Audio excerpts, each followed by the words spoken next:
YCP పిల్లకాకులు కావు కావుమని అంటున్నారని కూటమి నాయకులు మంత్రి సుభాష్ తండ్రి వాసంశెట్టి సత్యం వ్యాఖ్యానించడంపై వైసీపీ నాయకులు స్పందించారు. వైసీపీ కార్యాలయంలో ఏర్పాటు చేసిన మీడియా సమావేశంలో నాయకులంతా మాట్లాడారు.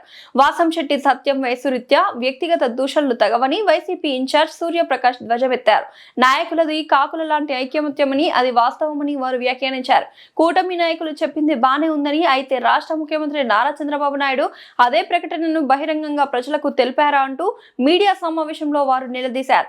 ఇప్పటికైనా డివిజన్ కార్యాలయాలు రామచంద్రపురంలో ఉండే విధంగా మంత్రి సుభాష్ దృష్టి పెట్టాలని నాయకులు అంతా ముక్త కంఠంతో కోరారు. మాజీ మున్సిపల్ కౌన్సిలర్ పెంటపాటి శ్రీనివాసరావు మాట్లాడుతూ వైసీపీని విమర్శిస్తున్న కొంతమంది నాయకులు ఏ పార్టీ నుండి వచ్చారని శ్రీనివాస్ నిలదీశారు.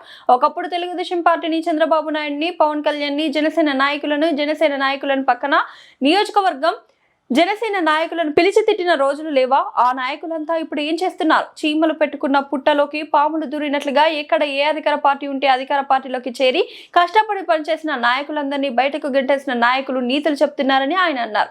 ఈ కార్యక్రమంలో పెమ్మిరెడ్డి మురళీకృష్ణ, గాదంశెట్టి శ్రీధర్, పోతంశెట్టి కృష్ణ, పెంకె వీరబాబు, శంకర్ రెడ్డి, వాసంశెట్టి వీరవేణి తదితరులు పాల్గొన్నారు. నా పేరు పెంటపాటి శ్రీనివాసరావు, మాజీ మున్సిపల్ కౌన్సిలర్. ఈరోజు మా నాయకులు పిల్లి సూర్యప్రకాష్ గారు చెప్పిన విధంగా రెవెన్యూ డివిజనల్ ఆఫీస్ రామచంద్రపురం నియోజకవర్గం నుంచి తరలించబడుతుంది అన్న ఉద్దేశంతో మున్సిపల్ ఆఫీస్ ఎదురుగా మా వైఎస్ఆర్ కాంగ్రెస్ పార్టీ తరఫున మరియు ఇతర ప్రజా సంఘాలు, ఇతర పార్టీలు అన్నింటి తరఫున పార్టీలకు అతీతంగా మేమందరం కూడా మన 12వ తారీఖున పోరాటం చేయడం జరిగింది. దాని తదనంతరం నిన్న కొంతమంది కూటమి నాయకులు పత్రికా విలేకరులను పిలిచి ప్రెస్ మీట్ పెట్టారు. మేము మా నియోజకవర్గ ఆస్తులు ఏవైతే ఉన్నాయో అవి కాపాడుకోవడం కోసం మేము పోరాడుతుంటే గత పాలకులు ఏం పరిపాలన చేశారు, ఇక్కడ ఏమీ చేయలేదన్నట్టుగా మాట్లాడుతున్నారు. మీకు తెలుసా? కొత్తగా వచ్చిన నాయకులు మీకు తెలుసా? మీకు తెలియకపోతే మీ పక్కన ఉన్న నాయకులు చెప్పాలి కదా. మీకు గత పాలకులు ఏం చేశారు అంటే, ఈరోజు రామచంద్రపురానికి బైపాస్ తెచ్చారంటే అది బోస్ గారి ఘనత. ఆర్డీఓ ఆఫీస్ తెచ్చారంటే అది తోట తిరుమతులు గారి ఘనత. ఈరోజు junior college, intermediate college, degree కళాశాలలు చేశారంటే అది తోట తిరుమతులు గారి ఘనత. జూనియర్ కాలేజ్ గ్రౌండ్ని అభివృద్ధి చేశారంటే అది బోస్ గారి ఘనత. 20 పడకల గవర్నమెంట్ హాస్పిటల్ని 50 పడకల హాస్పిటల్ చేశారంటే అది బోస్ గారి ఘనత. 50 పడకల హాస్పిటల్ని 100 పడకలు చేశారంటే అది తోట తిరుమతులు గారి ఘనత. ఈరోజు రామచంద్రపురం మెయిన్ రోడ్డు చేయించారంటే అది తోట తిరుమతులు గారి ఘనత. ఆ మెయిన్ రోడ్డుకి ఇరువైపులా ఉన్న మేజర్ డ్రైన్స్ కన్స్ట్రక్షన్ చేయించారంటే అది బోస్ గారి ఘనత. ఇలా చెప్పుకుంటూ పోతే రామచంద్రపురం నియోజకవర్గంలో ఎన్నో అభివృద్ధి చేసిన ఘనతలు గత నాయకులకి, ఈ పార్టీలు ఏదైనా వాళ్ళు రామచంద్రపురం నియోజకవర్గాన్ని అభివృద్ధి చేయాలన్న ఉద్దేశంతో వాళ్ళు ఆ విధంగా మంచి పేరు తెచ్చుకునే విధంగా పనిచేయడం జరిగింది. మరి మీరు వచ్చిన ఈ 18 నెలల్లో ఏ ఆఫీస్ తెచ్చారు, ఏ పని చేశారు, ఏ అభివృద్ధి చేశారు? సంక్షేమం అంటున్నారు మాట్లాడితే, సచివాలయాల్లో ప్రతి సైటు కూడా క్లోజ్ అయిపోయి ఉంటుంది. ఒక సంక్షేమం లేదు, ప్రస్తుతానికి మీరు చేసిన అభివృద్ధి లేదు. అయ్యా ఏలినవారు, మీరు వీలైతే ఈ నియోజకవర్గాన్ని అభివృద్ధి పరచండి, ఆఫీసులు నిలబెట్టండి. లేదంటారా మీరు ఏ పని చేయొద్దు, మా ఆఫీసులు మా దగ్గర ఉంచేలా ప్రయత్నం చేయండి. మరి ముఖ్యంగా మొన్న కొంతమంది కూటమి నేతలు మాట్లాడుతున్నారు ఏంటంటే, జెండాలని ఎజెండా అని, మూలన పడి ఉన్న పార్టీ అని మాట్లాడుతున్నారు.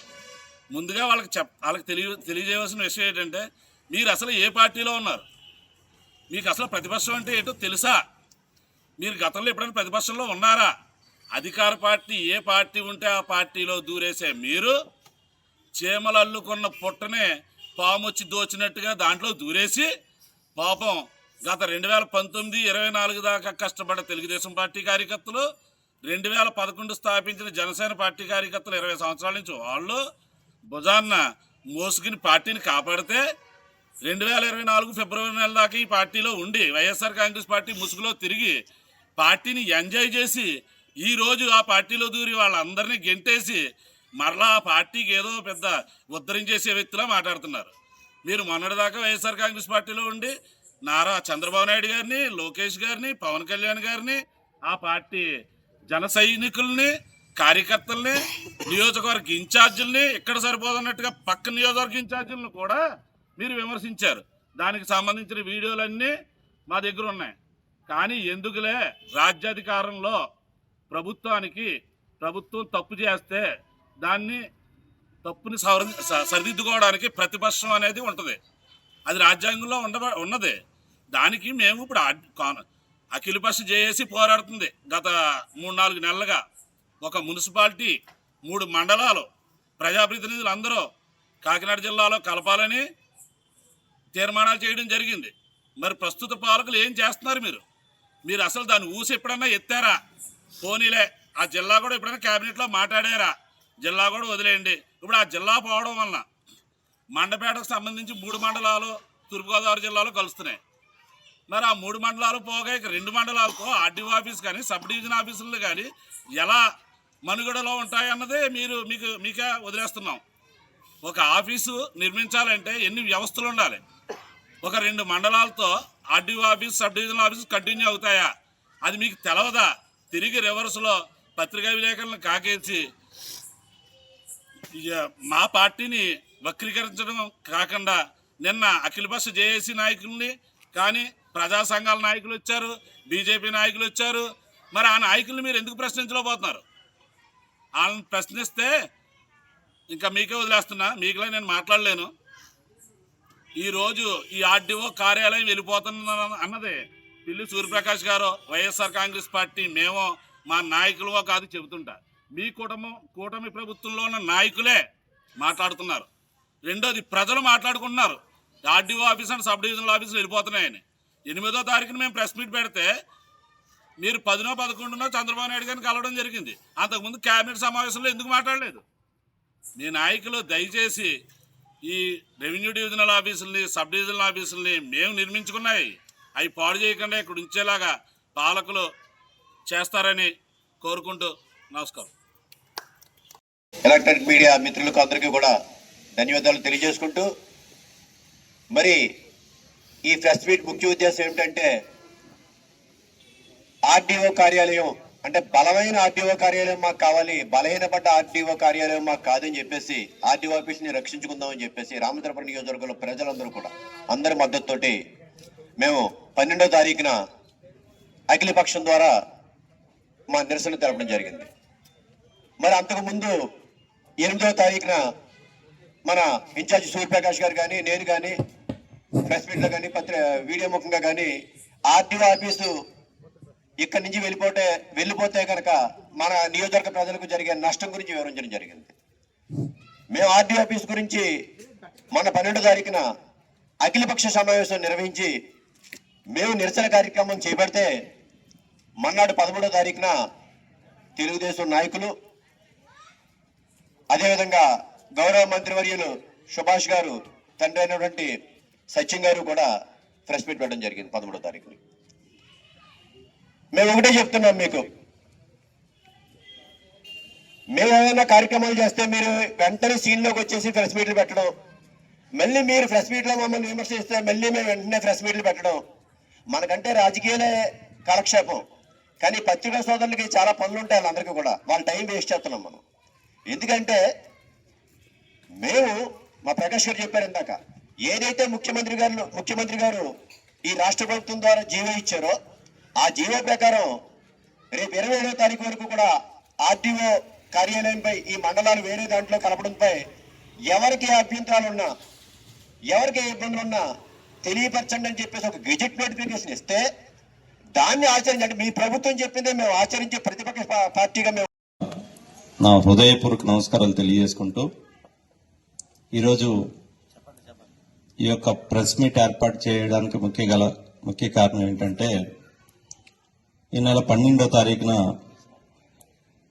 ఏదైతే ఈ నియోజకవర్గంలో ఉన్నటువంటి రెవెన్యూ డివిజన్, దాంతోపాటు సబ్ డివిజనల్ కార్యాలయాలు సంబంధించిన అంశం ఈ రాష్ట్ర ప్రభుత్వం ఏదైతే 30 రోజులు గడువు ఇచ్చిందో, ఆ గడువు లోపు ఉన్నటువంటి అభ్యంతరాలు ఏమైనా ఉంటే తెలపండి అని ఈ ప్రభుత్వం ఇచ్చిన గడువు మేరకు కేవలం వైఎస్ఆర్ కాంగ్రెస్ పార్టీనే కాదు, అన్ని పార్టీలను కలుపుకుని ఆ యొక్క సమావేశం రామచంద్రపురం మున్సిపాలిటీ ఎదురుగుండా ప్రజా అభిప్రాయ సేకరణకి ఆ యొక్క కార్యక్రమాన్ని నిర్వహించడం జరిగింది. చాలా సంతోషం. కేవలం తెలుగుదేశం పార్టీ నాయకులు కానీ జనసేన నాయకులు తప్ప మిగతా అన్ని పార్టీ నాయకులు కూడా ఆ యొక్క సమావేశంలో పాల్గొని ఈ యొక్క రెవెన్యూ డివిజన్ కానీ సబ్ డివిజన్ కార్యాలయాలు యథావిధిగా రామచంద్రపురం నియోజకవర్గంలోనే కొనసాగాలని వారి అభ్యంతరాలని మీడియా ద్వారా తెలియపరచడం జరిగింది. దాంతోపాటు అందులో భాగంగా నిన్న ప్రెస్ మీట్ ఏదైతే ఈ నియోజకవర్గంలో డిఫాక్టో ఎమ్మెల్యే కానీ డిఫాక్టో మంత్రిగా వ్యవహరిస్తున్నటువంటి వాసంశెట్టి సత్యం గారు, అంటే మంత్రి గారు తండ్రి గారు, దాంతోపాటు కొంతమంది తెలుగుదేశం పార్టీ నాయకులు ఒక ప్రెస్ మీట్ ఏర్పాటు చేసి 12వ తారీఖు గల సమావేశం తప్పుపడుతూ వైఎస్ఆర్ కాంగ్రెస్ పార్టీ నాయకులు కానీ మిగతా పార్టీ నాయకులు అందరూ కూడా ప్రజల్ని తప్పుదోవలో నడిపిస్తున్నారనేది కొన్ని వ్యాఖ్యలు చేయడం జరిగింది. అంటే కొన్ని దాంట్లో కూడా కొన్ని వ్యక్తిగతంగా వ్యాఖ్యలు చేయడం జరిగింది. వాస్తవానికి ఇక్కడ మేము వ్యక్తిగత వ్యాఖ్యలు పక్కన పెడితే ఎవరిని తప్పు పట్టాల్సిన అవసరం లేదు. కూటమి ప్రభుత్వమే నారా చంద్రబాబు నాయుడు గారు ఈ నెల 27వ తారీఖున నవంబర్ 27వ తారీఖున మరొకసారి చెప్తున్నా, నవంబర్ 27వ తారీఖున ఒక గెజెట్ నోటిఫికేషన్ విడుదల చేసింది. బహుశా ఇది వాళ్ళు చదివారో లేదో నాకైతే తెలియదు, కానీ మరొకసారి 27వ తారీఖున ఏముంది ఆ గెజెట్ నోటిఫికేషన్ అంటే రామచంద్రపురం 3 మండలాలు, అంటే సాధారణంగా ఈ రెవెన్యూ డివిజన్ 5 మండలాలతో ఉన్న రెవెన్యూ డివిజన్ ని ఈ పరిధిలో ఉన్న 3 మండలాలు మండపేట గాని, రాయవరం గాని, కపిలేశ్వరం గాని, ఈ 3 మండలాలని మేము రాజమహేంద్రవరం రెవెన్యూ డివిజన్ లో కలపబోతున్నాం. ఏవైనా అభ్యంతరాలు ఉంటే ఆ అభ్యంతరాల్ని డాక్టర్ బిఆర్ అంబేద్కర్ కోనసీమ జిల్లా కలెక్టర్ గారికి 30 రోజుల్లోగా మీ యొక్క అభ్యంతరాల్ని తెలపండి అనేది ఈ యొక్క నోటిఫికేషన్ లో ఉంది. ఈ నోటిఫికేషన్ ని ద్వారా మేము 12వ తారీఖున ప్రజలకు తెలియాలి, ప్రజాభిప్రాయం సేకరించాలి. 3 మండలాలు రాజమహేంద్రవరం వెళ్ళిపోతే ఉన్నటువంటి 2 మండలాలతో డివిజన్ ఏ విధంగా కొనసాగుతుంది, దాని మీద మేము అభ్యంతరాలు తెలుపుతూ ఉన్నటువంటి రెవెన్యూ డివిజన్ ని యథావిధిగా కొనసాగాలి అనేది ప్రభుత్వం దృష్టికి తీసుకురావాలి అనే ఉద్దేశంతో ఆ యొక్క సమావేశాన్ని నిర్వహించడం జరిగింది. ఎందుచేత అంటే ఒకసారి రాష్ట్రంలో చూసుకుంటే దాదాపు 77 రెవెన్యూ డివిజన్లు ఉన్నాయి. ఈ 77 రెవెన్యూ డివిజన్కి ఎన్ని మండలాలు అనుసంధానం అయినాయి అంటే బహుశా కొన్ని మండలాలకి, కొన్ని రెవెన్యూ డివిజన్లకి 5, 9, 7, 4 కన్నా పైబడి రెవెన్యూ డివిజన్లు అన్నీ ఉన్నాయి. కేవలం 4 రెవెన్యూ డివిజన్ ఉంది రాష్ట్రంలో. ఒకే ఒకటి ఏంటంటే అది కుప్పం నియోజకవర్గం. 2 మండలాలతో రెవెన్యూ డివిజన్ అనేది ఎక్కడా లేదు అనేది ఈ సందర్భంగా మనం చేసుకుంటున్నాం. మరి దీన్ని తప్పుపడుతూ మీకు ఎవరు చెప్పారు, దేవుడి మీద చెప్పారు అంటే ఒకసారి తెలుగుదేశం పార్టీ నాయకులు వారు ఏం మాట్లాడుతున్నారో ప్రెస్ మీట్లు పెట్టి ఒక అవగాహన తెచ్చుకుని మాట్లాడాలని కోరుతా ఉన్నారు. దానికన్నా 12వ తారీఖు ముందు 8వ తారీఖున మేము ఒక ప్రెస్ మీట్ ఏర్పాటు చేయడం జరిగింది. ఈ ప్రభుత్వం ఎటువంటి నిర్ణయం తీసుకుంటుంది, ఈ తీసుకుంటున్న నిర్ణయం మీద ఖచ్చితంగా ఈ ప్రాంత ప్రజలందరూ కూడా మన అభ్యంతరాలను, అభిప్రాయాన్ని ప్రభుత్వాన్ని తెలియపరచాలనే ఉద్దేశంతో మేము 12వ తారీఖున ఈ యొక్క సమావేశం ఏర్పాటు చేస్తామనేది 8వ తారీఖున ఆ యొక్క ప్రెస్ మీట్ నిర్వహించడం జరిగింది. దానికి 2 రోజుల తర్వాత వాసంశెట్టి సుభాష్ గారు హుటాహుటిన ముఖ్యమంత్రి గారిని కలిసి ఆనాడు ఉన్నటువంటి రెవెన్యూ డివిజన్ కొనసాగించిందని ఏదో మొక్కుబడిగా వారు ₹1,00,000 మాట్లాడిపోయినా ముఖ్యమంత్రి గారికి ఇవ్వడం జరిగింది. సరే ఇచ్చేది లేదు పక్కన పెడితే అసలు వైఎస్ఆర్ కాంగ్రెస్ పార్టీ ఒక ప్రశ్న అవుతుంది.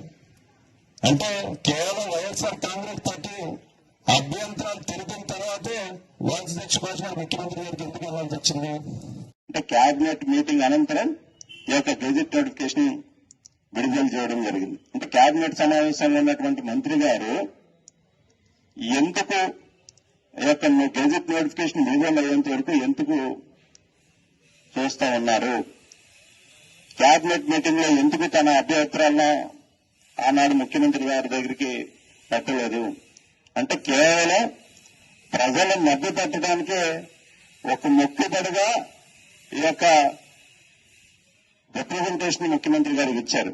మరి క్యాబినెట్ మీటింగ్ లో ఏం చేస్తాడా అన్నాడా అంటే నిద్రపోతున్నాడా లేదా జమీందారు సినిమాలు చేసుకుంటా ఉన్నాడా? మరి ఆనాడు లేని అభ్యంతరాలు ఈనాడు ఎందుకు వచ్చినాయి?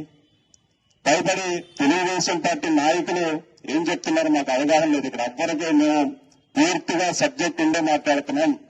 మీ ప్రభుత్వమే నవంబర్ 27వ తారీఖున గెజిట్ నోటిఫికేషన్ విడుదల చేసి ఉన్నటువంటి 3 మండలాలను రాజమహేంద్రవరం కలుపుతామంటే మరి 2 ప్రశ్నల్ని ఈరోజు వైఎస్ఆర్ కాంగ్రెస్ పార్టీ తరఫున మేము అడుగుతున్నాం. దానికి పూర్తిగా సమాచారం ఇవ్వకపోగా వ్యక్తిగత ఆరోపణలు మాత్రం చేస్తా ఉన్నారు. నేనేదో పిల్ల కాకునని వైఎస్ఆర్ కాంగ్రెస్ పార్టీ నాయకులు తాగుతారని అరుస్తాయని. ఒక్కసారి సత్యం గారిని అడుగుతున్నా, బహుశా నాకన్నా మీకు పెద్ద వయసే, నీ వయసుకి తగ్గట్టు మాటలు మాట్లాడితే బాగుంటుందని హితవు చేస్తా ఉన్నా. నాలాంటి వ్యక్తి మాట్లాడేదంటే మీకన్నా గట్టిగానే మాట్లాడతాడు. కానీ ప్రజాస్వామ్యంలో ఉన్నాం కాబట్టి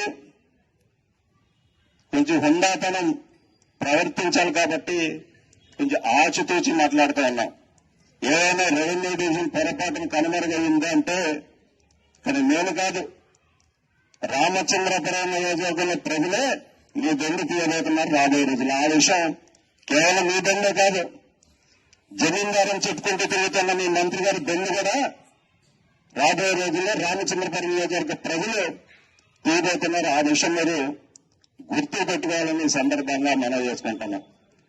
అంతేకాకుండా మరొక మాట అన్నారు, కనుమరుగైపోతున్న వైఎస్ఆర్ కాంగ్రెస్ పార్టీ అంటా ఉన్నారు. అమలాపురంలో మీ భార్య గారు ఏ పార్టీ నుంచి గెలిచారండి? వైఎస్ఆర్ కాంగ్రెస్ పార్టీ తరఫున స్టిల్ ఇప్పటికీ కూడా కౌన్సిలర్ గా కంటిన్యూ అవుతా ఉన్నారు. మరి సిగ్గుంటే సరైతే వైఎస్ఆర్ కాంగ్రెస్ పార్టీ తరఫున రాజీనామా చేసి ఈ వ్యాఖ్యలు చేయండి. వైఎస్ఆర్ కాంగ్రెస్ పార్టీ కనుమరుగవుతుందో లేదో. ఒక పక్కన మీ భార్య గారు వైఎస్ఆర్ కాంగ్రెస్ పార్టీ కౌన్సిలర్ గా అమలాపురంలో నియోజకవర్గంలో ఉంటూ ఇక్కడ మీరు వైఎస్ఆర్ కాంగ్రెస్ పార్టీ తరఫున వ్యాఖ్యలు చేస్తున్నారంటే మీరు ఫస్ట్ రాజీనామా చేసి మాపై ఆరోపణలు చేయండి. ఇక్కడ మేము రాజకీయాల్లో దాదాపు 40 సంవత్సరాలు మా నాన్నగారు నియోజకవర్గంలో ఉన్నారు. ఆనాడు కాంగ్రెస్ పార్టీకి ఒక ఎమ్మెల్యేగా రాజీనామా చేసి వైఎస్ఆర్ కాంగ్రెస్ పార్టీలో చేరారు. అంటే అధికారం సైతం వదులుకుని వైఎస్ఆర్ కాంగ్రెస్ పార్టీ జెండాను ఎత్తుకున్నాం. అంతేగాని ఎమ్మెల్యేగా ఉంటే వైఎస్ఆర్ కాంగ్రెస్ పార్టీలో చేరలేదు. మీకులాగా దమ్ము ధైర్యం ఉండాలి రాజకీయాల్లో ఉన్నవాళ్ళకి. ఇష్టం వచ్చినట్టు మాట్లాడతారు, ఉన్నతనం ప్రవర్తించండి. లేని పక్షంలో రాబోయే రోజుల్లో మీకు ఎలా బుద్ధి చెప్పాలో ఖచ్చితంగా ఆ విధంగా దేవుడి సమాధానం ఇస్తామని ఈ సందర్భంగా మనవి చేసుకుంటూ, ఎన్ని అవినీతి పనులు చేస్తున్నా ఉన్నారో, పేరుకి సత్యం చేసేవన్నీ అవినీతి పనులు అసత్యంగా మీరు ఎవరితో వ్యవహరిస్తా ఉన్నారో, మీ అల్లుడు ఏం చేస్తున్నారో అన్ని తెలుసు. ఈ సమావేశం సరైన సమావేశం కాదు, మరొక సమావేశం ఏర్పాటు చేస్తాం. ఖచ్చితంగా 1, 2 ఏదైతే ఉన్నాయో ప్రతిదీ ఈ రామచంద్రపురం నియోజకవర్గ ప్రజలకు వైఎస్ఆర్ కాంగ్రెస్ పార్టీ తరఫున తెలియపరుస్తామని ఈ సందర్భంగా మిమ్మల్ని అందగడతామని ఈ సందర్భంగా మీ అందరికీ తెలియజేసుకుంటూ సెలవు తీసుకుంటా ఉన్నాం.